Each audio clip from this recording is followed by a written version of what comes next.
Assalamu alaikum, everyone. This is Sidra Iqbal here. We bring you the Raabta Leadership Series. The series is all about speaking to leaders, the movers and shakers, the thinkers who can lead us through turbulent times and can envision perhaps a future that you and I would really hope for.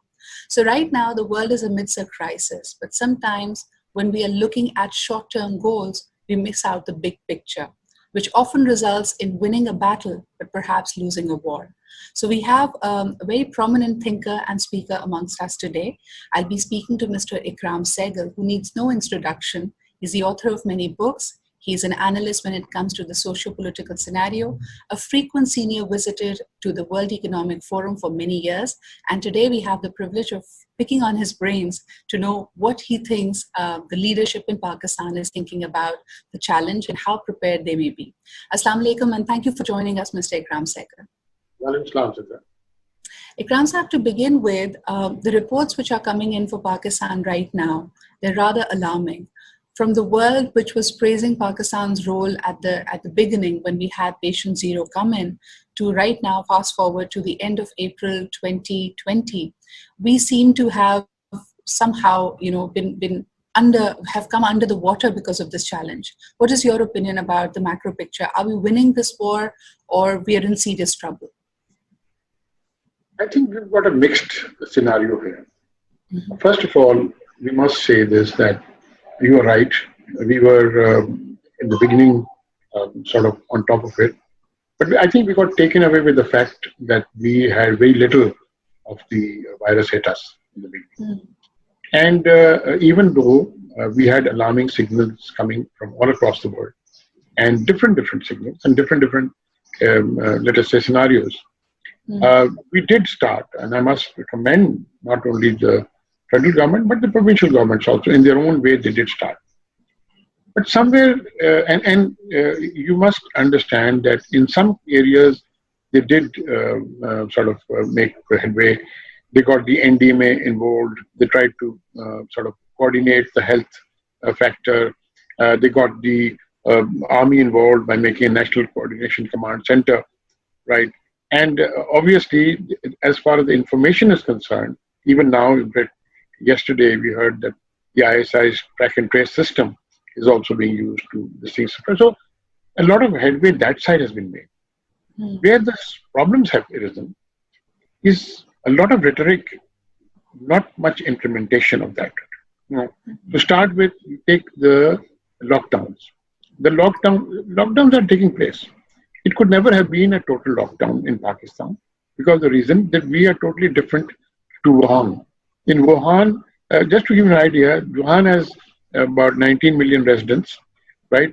They did the lockdown, started at 10 a.m., the notice. By 5 p.m., 300,000 people had left the city till they closed down the airports, the railway stations, the bus stops. So even there, it was not really successful, right? But even then, you see, they did manage. They had complete the thing. They delivered food from the grocery stores to make sure in every building, etc., etc. Do we have that luxury? Do we have that luxury? Can we deliver that? Even you take the thing about food being delivered or rations being delivered, it's haphazard. It's not really there. It's more, this thing, etc. People are playing politics with it. People are putting people's photographs on it, and they are delivering the food. Let us say that even though, let us say, the Sindh province and the Sindh chief minister was on top of the situation right at the beginning, but then start blame game, right? What has Punjab done? What has KPK done? Then Punjab came back, and what has Sindh done? And then what they did was, for a crucial period, they stopped the national supply line by stopping the ports, the cargo going from the ports and coming to the ports. So the entire supply chain was this thing. Look, let us first define where the lockdowns are going to take place. It's going to take place in the urban areas because rural areas have not been affected by it, which is a very good thing because we are an agriculture country. We need to have our wheat threshed. We need to have waste harvested. We need atta. Then it comes to when we need sugar and need cotton. So we need our agriculture things to be working, which is, I think, something that the rest of the world does not have that luxury, right? Right. But Ikram Sahab, we it's interesting that, yeah, it's interesting that you bring up, if I may interject, yeah. you bring in the politics of things. Right now, if I look at the broader segments in which the thought is divided, you have the religious scholars and you have the traders and retailers who are literally now confronting the state. They've gotten into the politics of agitation, where they continue to say that no matter what, from the 1st of Ramzan, we're opening up shops, there will be congregational prayers. How big a problem do you think it is presenting to the administrations, both provincial as well as at the federal level? To start with, the religious parties, the religious leaders, they lost out big after the war on terrorism, right? Because the entire war was being sort of funneled through Karachi. All the religious leaders used to survive on the donations given by, people from abroad, etc. And then they used to send all these recruits into Afghanistan, who used to fight in Afghanistan. And after having, become battle inoculated, they used to come back and fight Pakistan, a different battle against Pakistan. The army moved against them and eradicated the menace in the mountainous areas, the tribal territories. Once that was done, their source of income, their source of strength dried up, and their influence waned. So this has given them a God-given opportunity to get back this thing. Right? I mean, it is impossible. You cannot even think about it. No Muslim country in the world, including Saudi Arabia and other places where everybody is saying no, mosques should not be used during this time except ours. Why? Right? These people, this is their only chance to get back in town. Now the government is faced with a dilemma. The dilemma is you have Ramzan, emotions are running high. You stop people from going to the mosque. You have confrontation. That is what they want. They want confrontation. It is so interesting that you bring that up, Ikram Sahab, and I'll let you build upon it. But I just wanted to offer the viewers and you a little trivia. I was just looking at the viewership patterns across Pakistan when it came to television programming. Of course, the prime time and the late night hours viewing has gone up. But you'd be surprised to know that the viewership for the religious channels has just shot up. There's a big spike in the wee hours. So you're absolutely right. The sentiment is what they're riding on. Absolutely. And actually, that is exactly what they want to do. Now, I think, my every instinct tells me, do not have the mosques open, do not have the thing. But I think the government has done a very wise thing by not getting into a confrontation with them, right? And saying, okay, fine. Because they want this confrontation. They want. And look, they're not the only ones who want this confrontation. The political parties, you take all the political parties, their whole thing is the National Accountability Bureau. COVID-19 can go jump in a lake as far as they are concerned, right? Their whole thing is how to get their people out of jail and how to keep their people from going to jail, right? Yeah. So the political parties want it because they think if anarchy comes around, right, the government will fall, etc., etc. Look, I've been saying this for a long time, that this is a the thing is, and I want to expand on this, the thing is that it's not the COVID-19, it's not the Ramzan complicated matter, it is all the heat factor will come in, make the situation worse. It's the ultimate complicating factor, that is the economic situation. People are going out of jobs. They don't have money to buy their daily bread, particularly the wage earners. You and I are sitting in houses, right, have the luxury of, talking about it even. But the other people are out hunting for the money, for food for the children, milk for their children, right? And they don't have the money. And if they have the money, the stores are not there. Now, come the Tajir Bradra. The Tajir Bradran are huge blackmailers from a long time. People who don't even want to pay taxes. I mean, can you imagine? They say that why should we pay taxes? So let's forget the thing. Everybody, all the opportunists in the world are now gathered together, waiting like a hawk to Ramzan to start, heat to come in, confrontation to take place, anarchy to come in. I've been saying this for some time. It's not something that we talk about. One of the biggest airline industry is gone as we knew it. Airline industry, if it comes back even after USA comes back and starts economic the reassessment, it will not come back to October, November. And even then it comes back to only 50%. One of the best airlines in the world, one of the most lucrative airlines in the world, Virgin Atlantic, Virgin America, Virgin Australia, two of them have filed for bankruptcy. Air Mauritius, one of the outstanding airlines, have filed for bankruptcy. Now, do you think other people are far behind? Of course, the only airline that will never file for bankruptcy is PIA, because PIA gets funded by the government. I want to go back to the leadership dilemma. When you speak of how the opportunists may be looking at this ripe occasion to bring in anarchy, to bring in lawlessness and perhaps confrontation, and it goes in their advantage.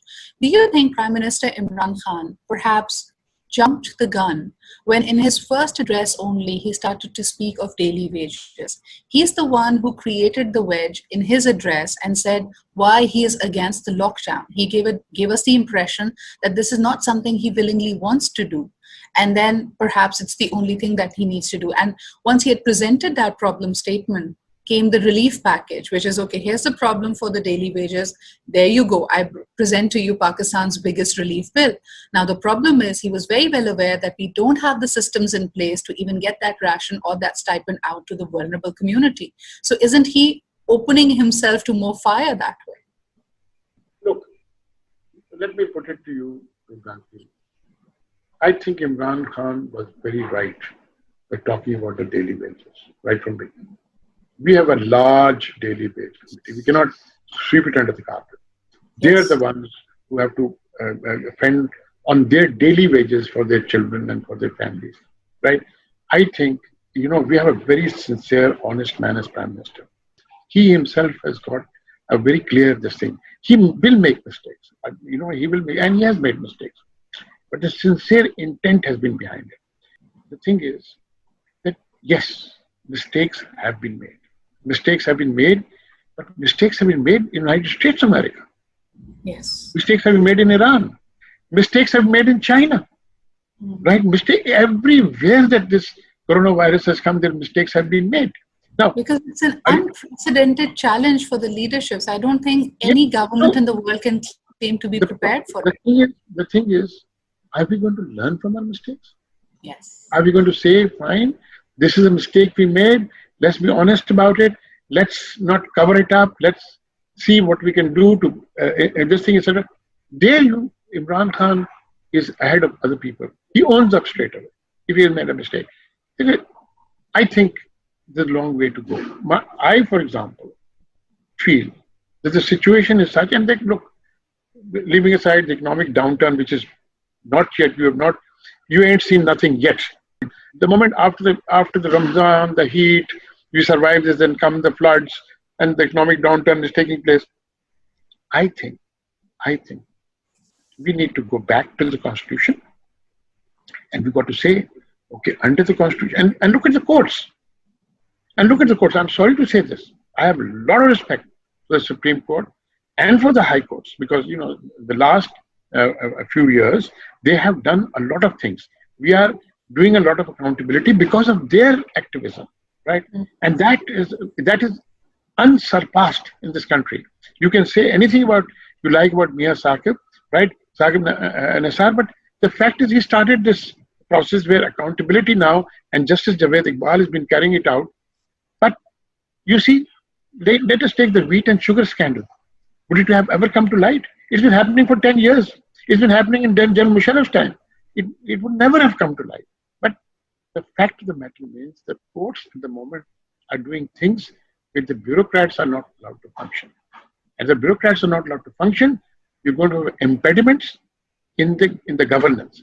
That is something that you need an emergency also. And then let's take the media. Right? Leaving aside the social media, which is full of fake stories, right? They will say anything that they feel like, and nobody is there to challenge that, right? But the point is, even electronic and print media, right? some of the stuff that they've come with is nobody's business, right? And really, you tend to think, look, I love to give this example, and I give this example about Justice Oliver Wendell Holmes. He wrote a judgment in 1919 when he talked about clear and present danger. He said, what is clear and present danger? He talked about a movie hall. And he said, a man gets up in a movie hall and says, fire, fire. Everybody starts stampeding to the exits. 20 people die. You haul that person up. He says, this is my freedom of speech. How can you, I can say anything I feel like. So under what law? He says that when there's clear and present danger, and that is why I go back to the emergency, then you do not vacillate. You do not skirt around that thing. What are your assemblies doing anyway? What are you saying? Are they meeting? Right? But they're not meeting. Ikram, if you look at all the macros, if you look at the impediments we have and the structural faults that we have, do you feel that Pakistan has any hidden disadvantage? And why I say that, because the last time the world went into a recession and the economic downturn that you speak of was back in 2008 and 2009.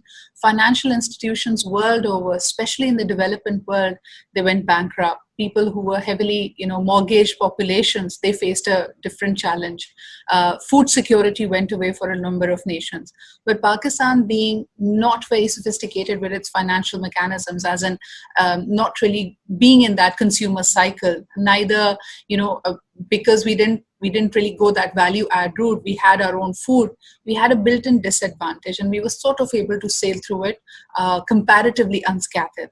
Do you feel in 2020, amidst COVID-19, Pakistan has any hidden disadvantage that, if used appropriately, will be in a better spot? Look, first of all, let me just say that even though I disagree sometimes with the advisor on finance, Mr. Hafiz Sheikh, Dr. Hafiz Sheikh, and the Governor State Bank, I say thank God for them. Thank God for them that at least we've got our economic things. They're making mistakes, and they're correcting them. For example, I think the interest rates could have been brought down and can still be brought down, and has been brought down.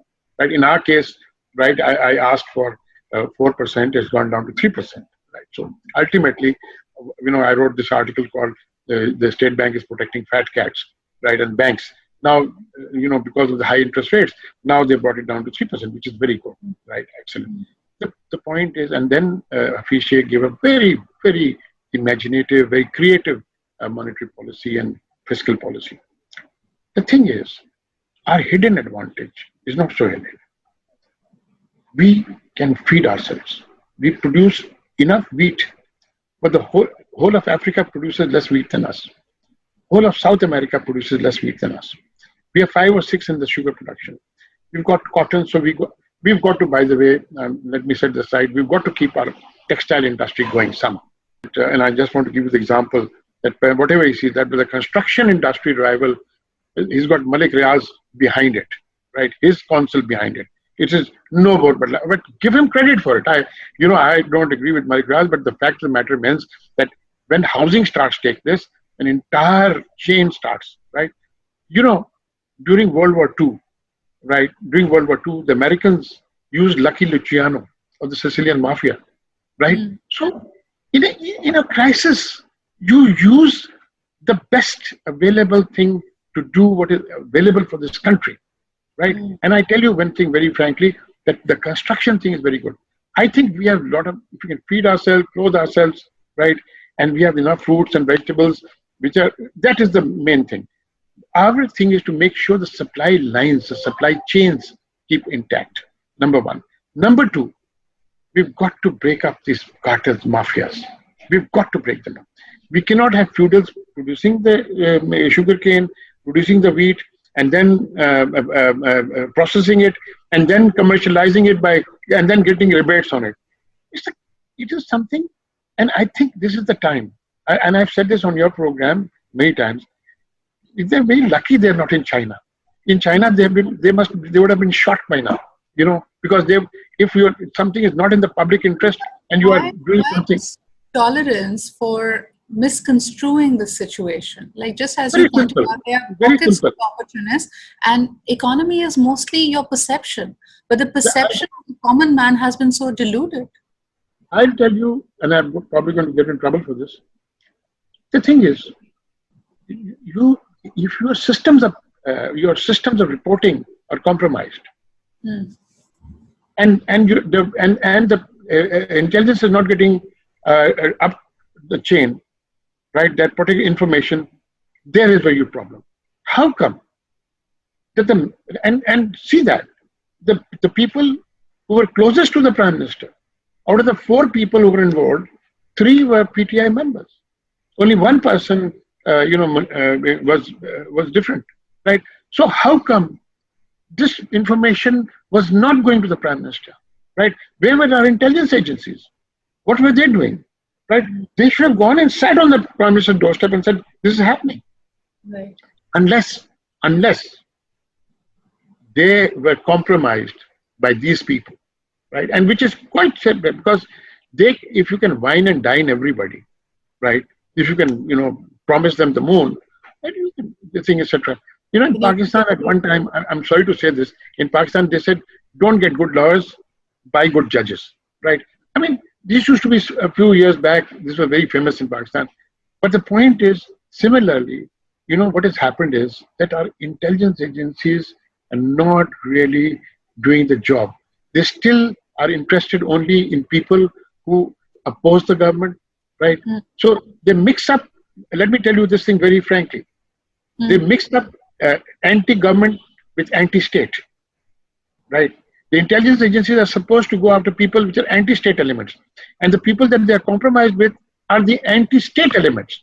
And the anti-state element then make sure that the anti-government elements are being ostracized because the anti-state element, that is, you and I call it the deep establishment, the thing. It's not correct. In Pakistan, this is what is the feudals have always been in power, right?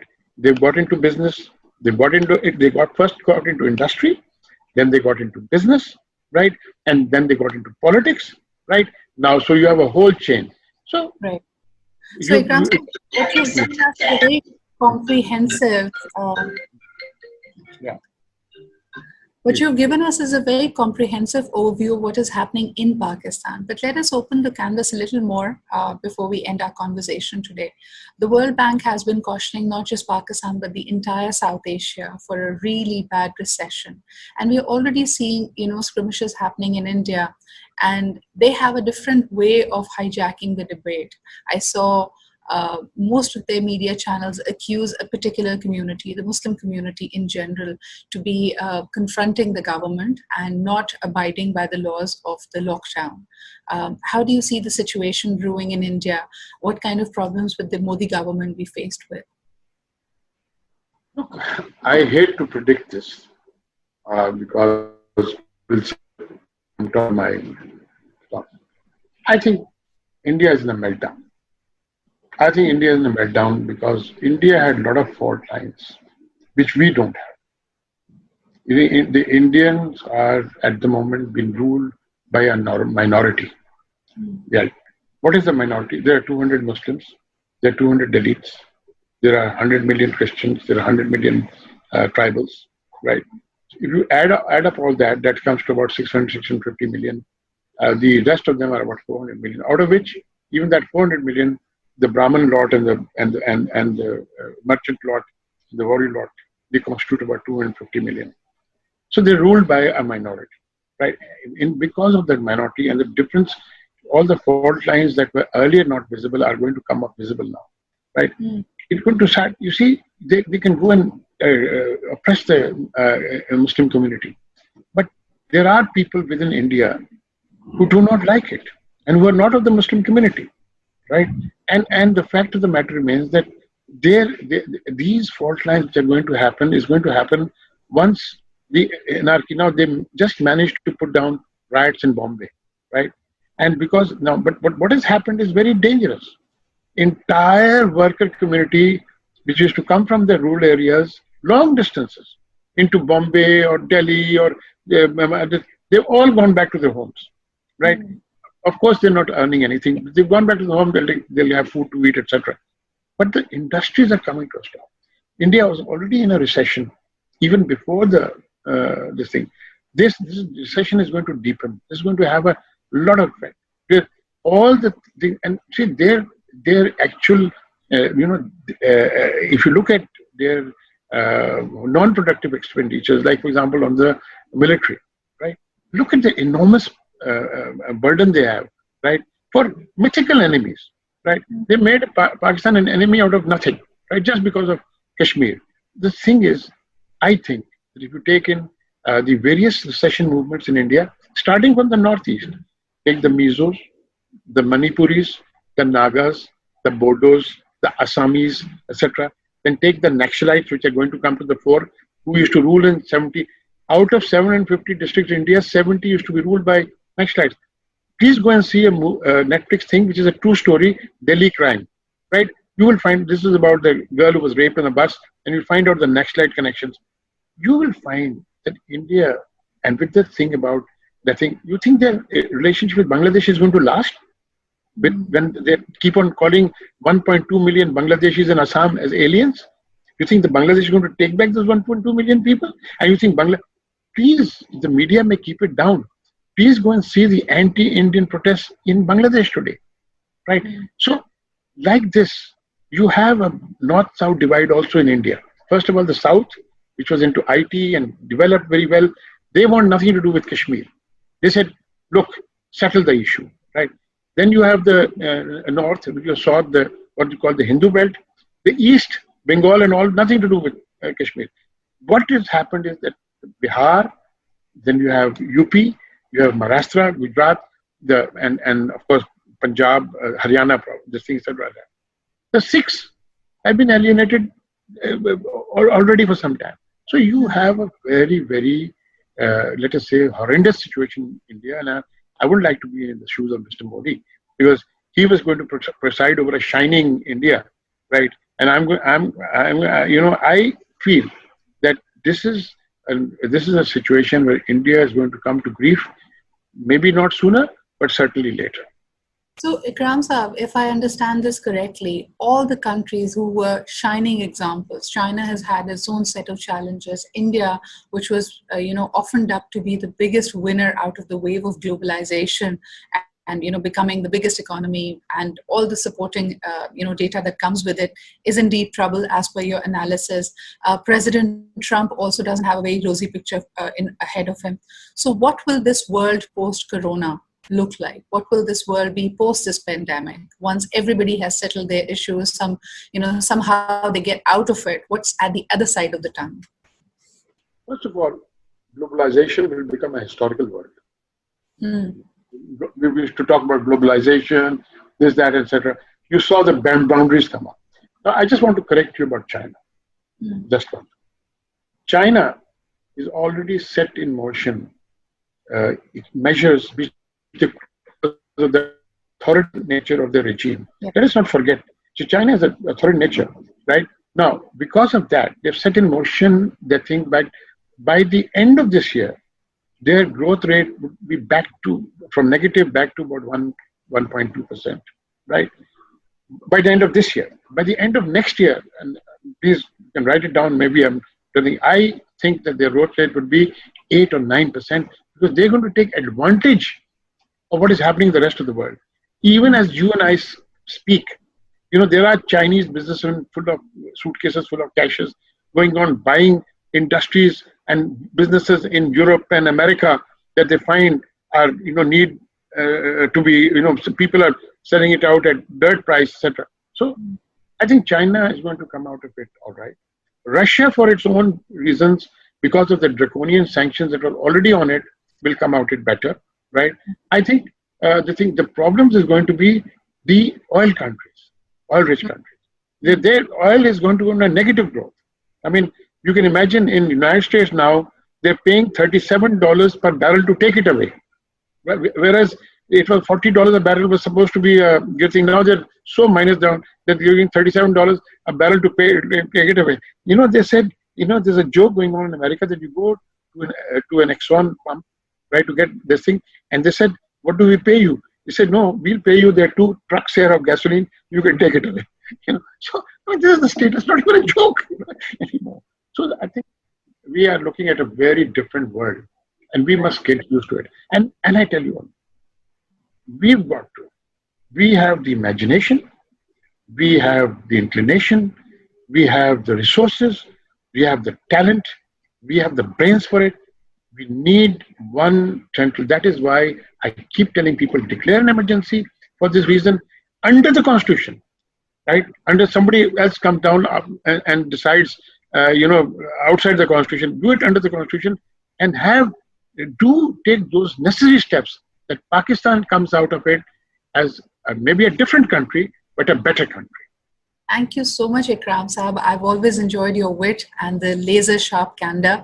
It's very refreshing. I think we end on the right note when we are optimistic about the future that is to come. So once again, thank you for making time and for sharing your insights and your overview on the subject. Thank you. Thank you.